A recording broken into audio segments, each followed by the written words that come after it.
Selon certains experts, il est normal que certaines personnes se retournent souvent pendant leur sommeil. Cela est dû au fait que le cerveau s'adapte aux conditions de sommeil changeantes tout au long de la nuit, et qu'il essaie de se positionner confortablement. Il est également possible que des mouvements nocturnes puissent être liés à un niveau de confort insuffisant ou à un stress ou à une anxiété sous-jacent. Si vous avez des difficultés à dormir, il se peut également que les mouvements nocturnes soient le résultat de l'envie de changer de position pour soulager les pressions ou les douleurs sur les articulations ou les muscles. Cela peut aussi être lié à un inconfort dû à la chaleur ou à la température de la pièce. Enfin, il est possible que certaines personnes soient naturellement plus agitées pendant leur sommeil, indépendamment des conditions de sommeil.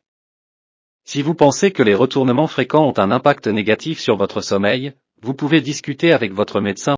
Dans de rares cas, les mouvements fréquents pendant le sommeil peuvent être le signe d'un trouble du sommeil sous-jacent, comme l'apnée du sommeil ou le syndrome des jambes sans repos.